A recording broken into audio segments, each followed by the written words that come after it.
Já, við erum hérna stödd í aðalbyggingunni með mjög gamlan skjávarpa hérna baka mig sem að er stiðraður 720 þannig að þessi upptaka er mun lægri gæðum en aðrar.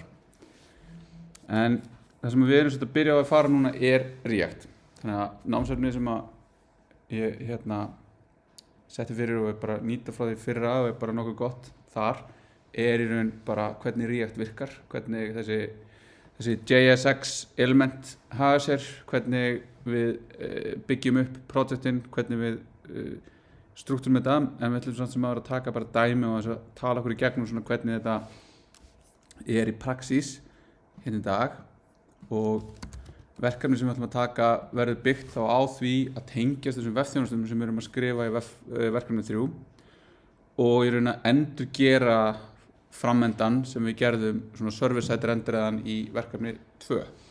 Þannig að þá getum við fáið tækifæri til að skoða eins hversu mikill munur það er frá því sem að var, þar sem við erum með eitthvað svona template-mál yfir í það að við erum komið með eitthvað svona eins og React sem við erum raun að segja og er svona þessi grunnhugmynd sem kom upprunalega fram í React er það að vera að skipta þessu upp í eitthvað HTML og JavaScript er í raun svona ekkert svakalega. Það er erfitt að fara rök fyrir því þegar þú fer að skoða það í grunnina þegar þú ert svo mikið að blanda þessu saman og þá var til í raun þessi JSX syntax sem er að blanda saman HTML-inu og svona markupinu við síðan virknina. Þannig að við erum í raun að skrifa saman JavaScript-virknina og HTML-ið okkar sem er eitthvað sem við töluðum svolítið í Webfortune 1, það var eitthvað sem við ættum að aðskilja eins og við gætum.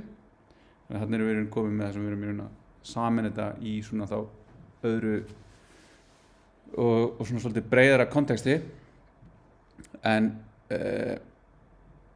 React er eitt af þessum framenda frameworkum sem að eru búin að reiða sér til rúms núna senustu 10 árin.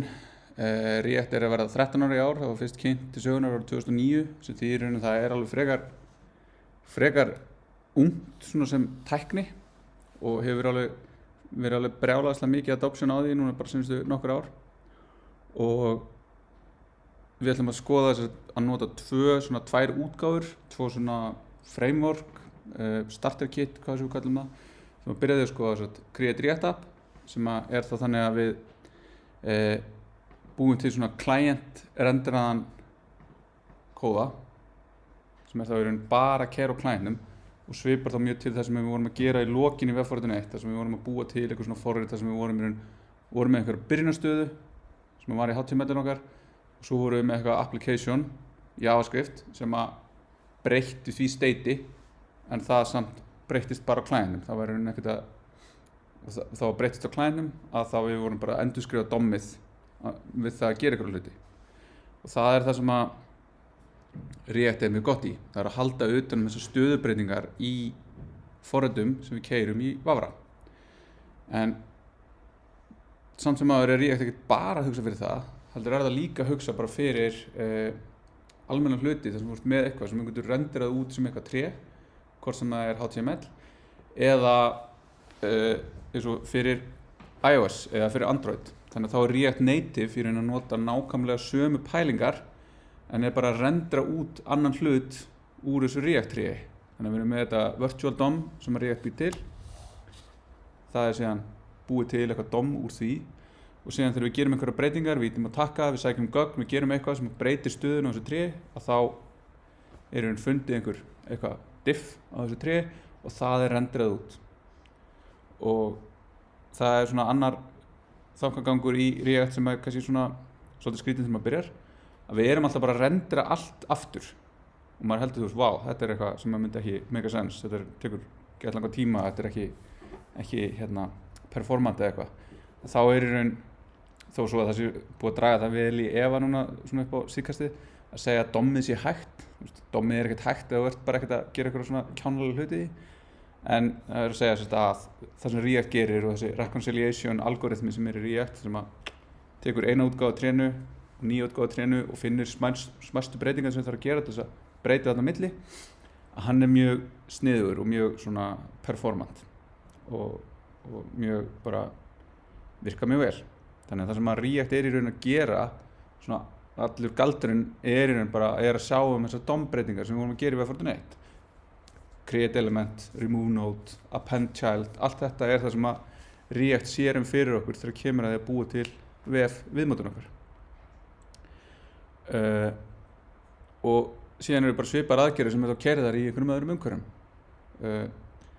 Sem þýðir þá að þegar við lærum einhverja svona grunnkonsept í React þá eru þau sömu í React Native og við getum þá notað og byggt upp og nýtt þá þekkingu áfram þar, þó svo að það náttúrulega sé bara alls konar annað sem að svona flókið við það umhverfi og bara að læra. En já, þannig að það sem að við ætlum bara að byrja að gera bara að byrjum hérna bara með tóman gerum þetta annað hérna. Þið náttúrulega bara aðeins styttra hérna í ykkur sem á staðnum, þannig að ef það eitthvað þá bara látið heyra ykkur. Þetta þannig að það sem ég ætla að gera hérna bara að búa til nýja möppu hérna, opna nýjan ritil hérna og það sem ég ætla þá að gera að nota hérna npx, þess að nota create react app bara ætla ekki að gera svona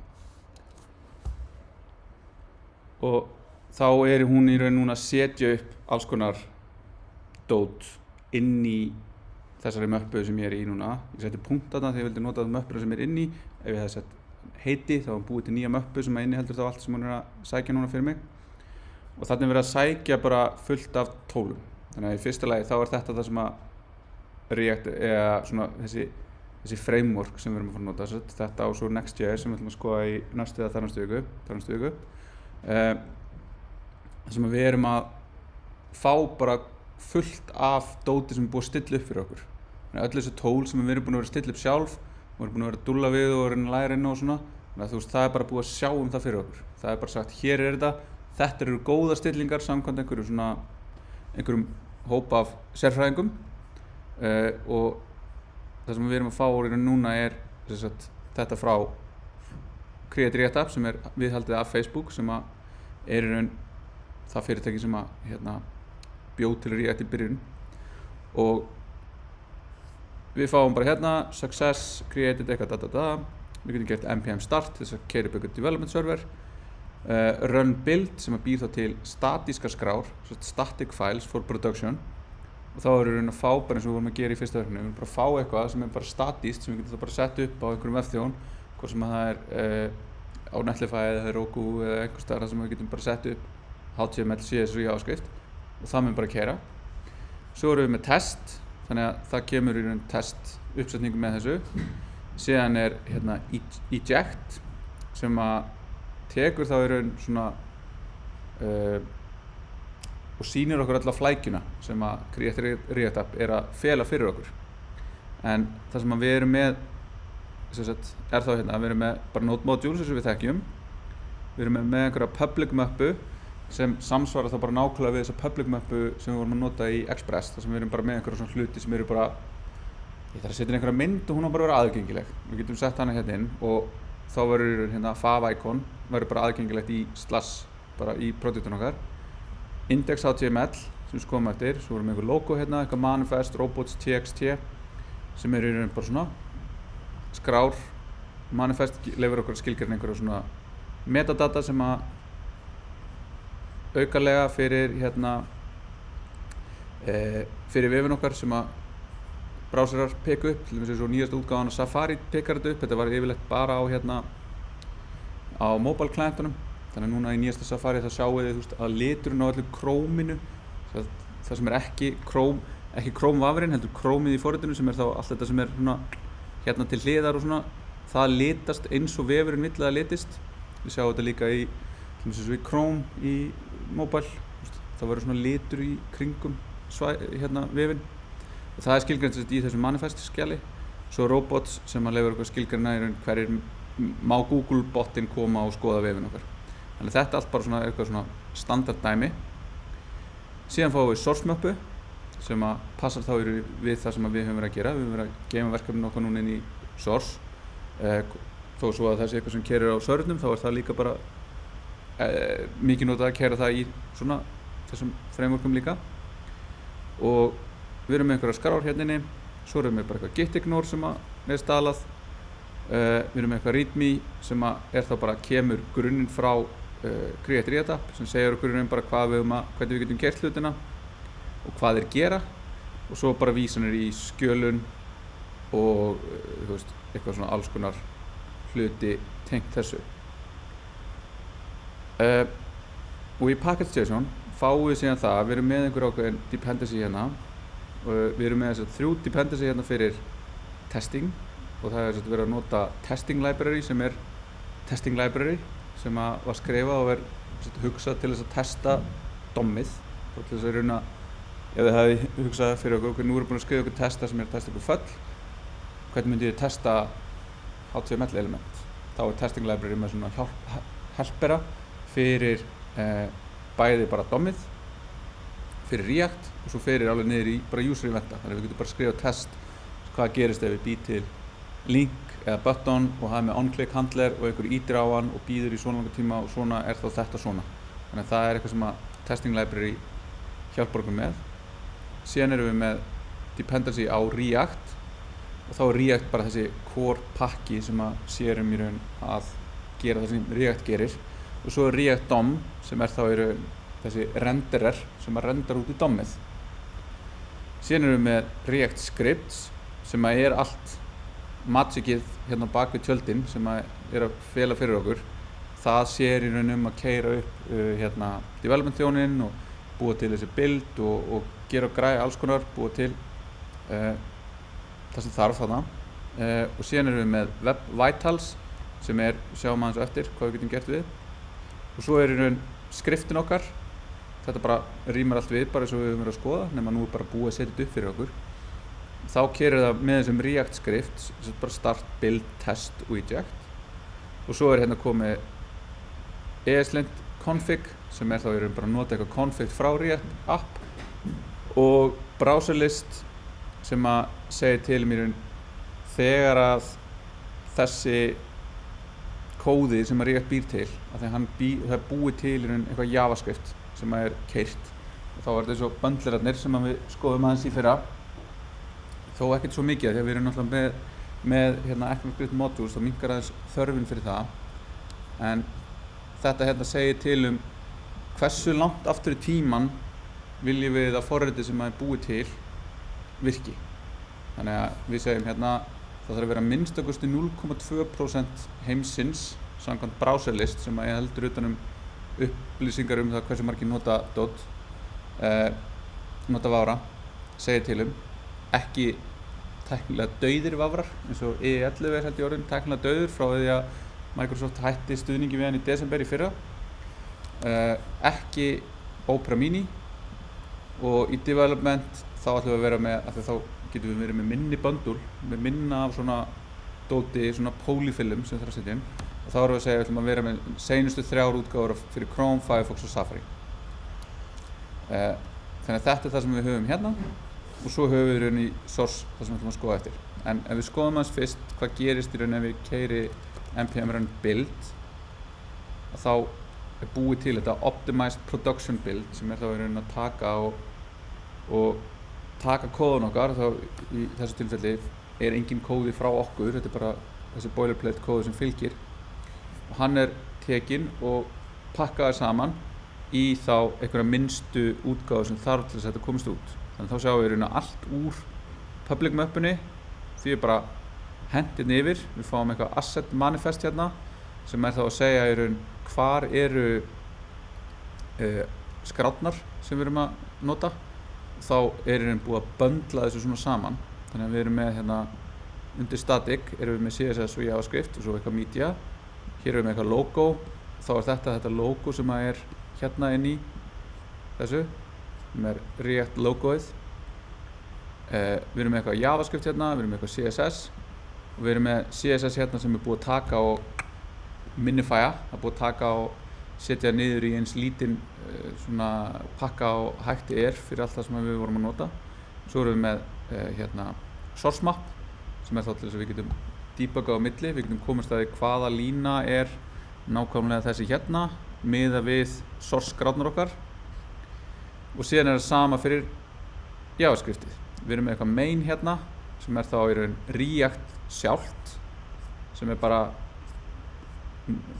minifæjað útgáfa af React pluss einhver chunkur sem í raun megin appið okkar, og svo erum við með eitthvað sem eitthvað chunk sem í raun eitthvað sem má hlaða óháð hinu.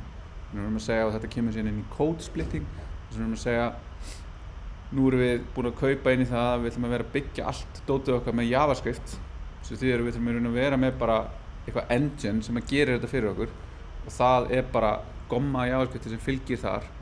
Og svo erum við með okkar application kóða, þannig að við erum með einhvern vef sem með 40 síðum, og það einhver rosa flókin formavirkni sem með svona stepper sem sýnir eitthvað ákveðið, það einhver reiknivél, það eitthvað tenging af einhverja vefþjónustur, og allt þetta einhver kóðið sem við smíðum, þannig að við erum bara að smíða eitthvað, förum og skrifum einhvern kóða til þess að láta eitthvað gerast. Allt þetta tekið og minkað eins og hægt en síðan spurningin ok, þegar ég búinn að taka allar þessar 40 síður, á ég þá bara að hafa 2 megabæta JavaScript bundle sem allir þurfa að taka við, bara eitthvað, gjörðu svo vel, nú ætlar þú að skoða vefinn minn, þú ætlar að skoða eina síðu af þessum 40, þú ætlar ekki að skoða neitt af þessum flókna, þú ætlar bara að fá að vita hvernig opið hjá okkur, ætlar þá að sækja 2 megabæta JavaScript, og lengi til var það bara já, það það sem þú gerir, gjörðu svo vel, 2 megabæta JavaScript,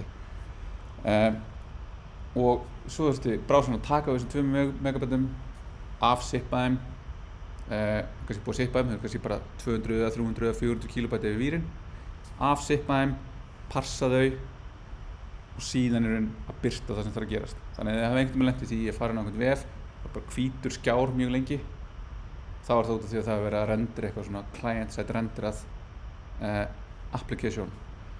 Og þarna komum við yfir í það sem fólk að kalla svona vef-forrit, að segja að þetta alvöru að vera með allt keyrandi á framendanum, og segja að það sé svona gamaldags að vera með allt keyrandi á bakendanum, svona eins og við erum búin að vera að feikta. En samt þetta bara svona pendul sem sveiflast fram og tilbaka. Þannig að í lokinu námskeiðinu ætlum við að skoða eitt framework sem að taka þessar pælingar og færa okkur aðeins nær því sem við erum búin að spá, Progressive Enhancement og svona. Það nýtt framework sem var bara komið út í desember, svona í opinni notkun, útgáfa 1 sem heitir Remix. En þetta var satt bara lengi til, bara eitthvað, þetta bara leiðin fyrir fólk var fyrir 6-7 árum, bara eitthvað. Við erum bara með þetta svona. Og þá það sem í raun, ef við skoðum og við förum og opnum þetta, þá þetta bara eins og við gerum í verkefni 1, við erum bara með, það kallum þetta dist, nú kallum þetta build, þar vorum við bara búin að búa eitthvað til, þetta bara sama hugmyndin, það bara búið að taka 100 skref eða eitthvað í viðbót. Ef ég opna þetta, þá fæ ég ekkert upp, þannig áhvert á hverju það loading failed script to source file static.js. Þannig að við þurfum líklegast að keyra þetta upp í einhverjum vefþjón en sama gildir svo sem ef við keyrum þetta bara hér, keyri þá upp development serverinn sem segir okkur að það sé að gerast, og við fáum upp þetta og þá keyrum við upp server fyrir okkur, og nú erum við komin í raun með eitthvað React dot. En það sem í raun að þetta það eina sem í HTML-skjalinu okkar. Það bara div id root, og það bara það eina.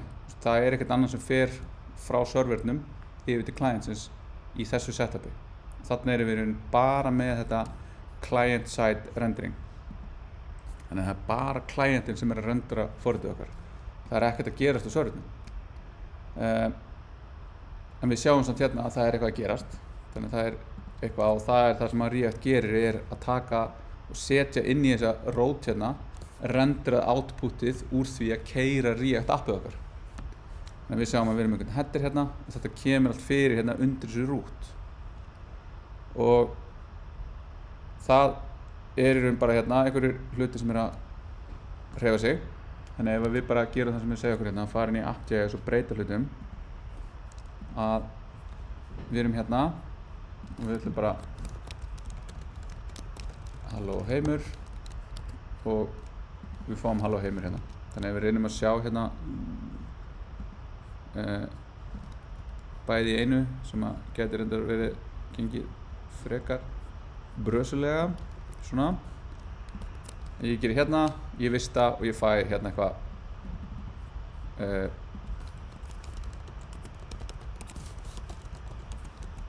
eitthvað hot reload. Og þú veist, hérna er bara eins og ég sé að skrifa HTML. En við sjáum samt að við erum í raun í þessu, erum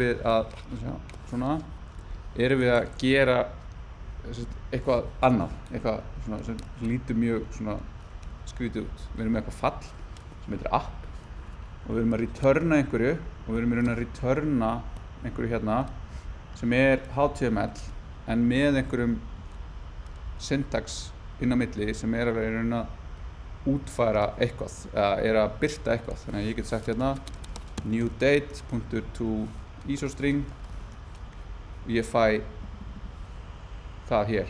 Þannig að ég er komin hérna með einhverja leið til að keyra JavaScript inn í HTML-inu mínu einhvern veginn. Þannig að þetta er svona aftur kallast svolítið á við templatein með EUS sem við vorum að nota. Nema þannig bara búið að segja þetta er bara einhver struktúr, einhver hérna hlutur sem heitir JSX sem bara er HTML nema það eru ákveðnar reglur sem við fylgjum og það er svona transpiler sem tekur þetta og breytir þessu bara í function call sem eru bara hérna við getum séð það hérna ef við förum í bildi hérna. Það er allavega, þú veist, þetta er bara fall sem heitir bara eins og create element. Þannig að það er hérna og það er bara eitthvað div og inn í því koma einhver props hérna við sjáum og svo koma bara einhver children sem eru þá það sem kemur í framhaldinu. Þannig að propi getur verið hérna class name app og svo kemur bara eitthvað fylki af börnum og þá segum við hérna create element header og svona er þetta bara búið til sem bara ítrekku bara köll sem búið til tré. Þannig að við erum bara að nota funksjónir til að búa til tré-struktúr sem er þá á endanum rendraður sem HTML. Og síðan eru leiðir hérna þar sem við erum að nota import, hérna einhvern veginn sér create react app fyrir okkur. Við segjum hérna import app CSS að þá bara er CSS-ið sem er skilgreint í app CSS því er bara importað inn í projektið og það bara virkar. Þannig að við setjum hérna write og ég reloada og það gerist ekki neitt. Þannig að við setjum font size 3 rem. Okkur er ekki að grípa það hjá okkur. En þá allavega ætti það að breytast.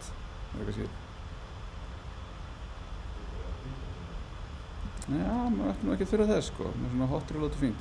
En hérna er í raun, þetta er gamla góða kaskeitið sko. Þannig að við gerum hérna, svona. Þannig að núna stækka ég þetta. Þannig að þetta hér og þetta allt saman bara hot reloada saman. Og hún bara segir hérna, já þú breytir CSS-inu, þú breytir þessu og allt bara virkar. Og þetta er bara gert til þess að vera mjög svona developer friendly og eigum bara að vera mjög fljót að komast inn í og fara að búa til okkar dæmi hann inni. Og það er bara það sem við getum gert og það eru þá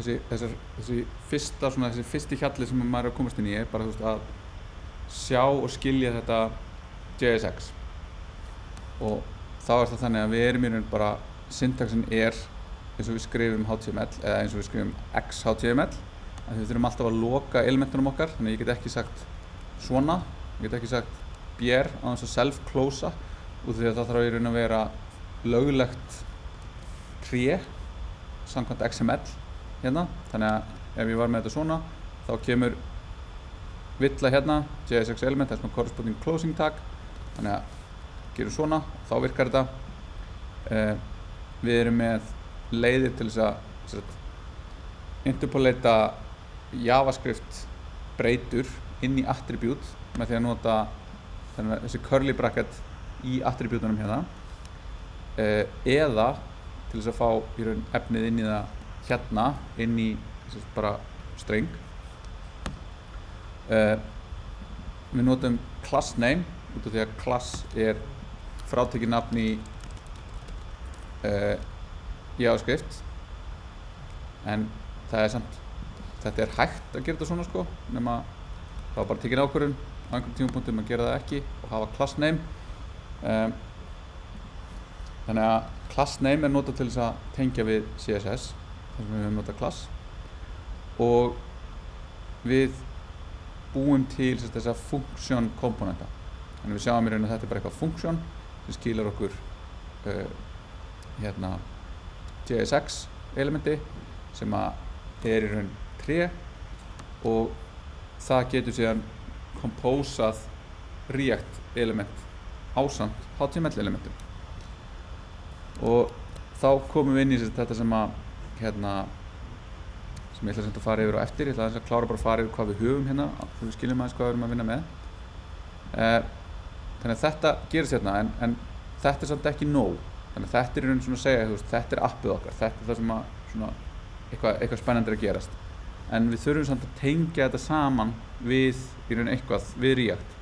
Þannig að það það sem að gerist hérna í index.js, og það sem við erum að gera hér í raun að það verið að sækja React, það verið að sækja React DOM, og þá React DOM þetta sem að býr til DOM element fyrir okkur, og það gerir það með því að kalla í þessa render methodu hérna á React DOM.